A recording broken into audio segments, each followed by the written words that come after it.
You can't win. Duke's picnic was a train for summer visitors. It was his special train. Many people came year after year just to see him. He always pulled it, even if he felt poorly. I mustn't disappoint my friends, he would say. That would never suit his grace. The morning run gave no trouble. He took his passengers up the line and stopped anywhere they wanted. He and his driver knew all the best places for picnics. Peep, peep, he whistled as they waved goodbye. Please don't be late when I come back. We might miss the boat, and that would never do. One day, Duke felt poorly at the end of his first picnic journey. He had been short of steam and was glad of a rest before starting back. His driver and fireman had just finished cleaning his tubes when Stuart bustled in. Hello, Grandpuff. Are you short of puff? Nothing of the sort. Routine maintenance. Tell you what, Grandpuff, you're getting old. You need to take care. We'll have to keep you in order, or one day you'll break down. Humph, said Duke. That'll be the day. You keep me in order. Impudence. He puffed away, whooshing crossly from his drain cocks. Duke couldn't stay cross for long. It was a lovely evening. All the picnic parties were ready. The coaches ran well and they lost no time anywhere. Couldn't be better, he chunted happily. They began to climb. The work was harder, but Duke didn't mind. I've plenty of steam, he panted. We'll be up in a couple of puffs. He needed more than that, though. His puffs changed to wheezes. It's not so easy.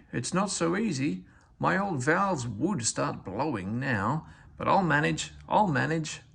But the leaks became worse, and soon he was whooshing hoarsely with escaping steam. Duke's driver examined him carefully at the next station, while the guard went to telephone. Anxious passengers gathered round. 2 engines are coming, the guard reported. With luck, we'll be away in 15 minutes. You'll easily catch your boat.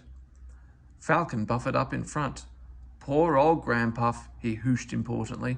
What a shame you've broken down. Peep, peep, peep. This is the day, whistled Stuart cheekily. He was coupled on behind. Peep, peep, peep. Are you ready? Whistled Falcon. Peep, peep, peep. Yes, I am, replied Stuart, and away they went. Falcon had left his train at the middle station. Arrived there, the cavalcade split up. Falcon went down to the port with Duke's picnic, while Stuart headed Falcon's train with Duke coupled behind. Stuart was excited. Fancy me rescuing Grandpuff. This is the day, he chortled gleefully. Poor Grandpuff, he thought. He's much too old. We'll have to keep him in order now. Kindly but firmly, that's it. We'll allow him to have runs sometimes, but Falcon and I will do the real work.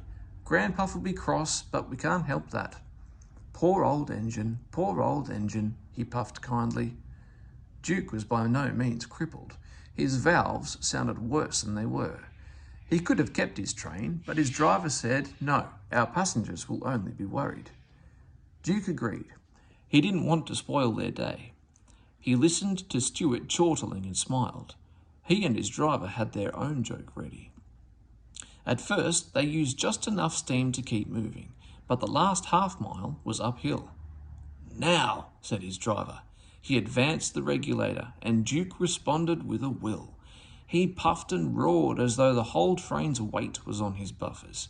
People heard the noise from far away. They ran to see what was happening. At the workstation, Duke uncoupled and went along the loop to the water tank. A boy on the platform asked, "Why were there 2 engines on this train, Daddy? It's most unusual." "It is," said his father, "but today was different.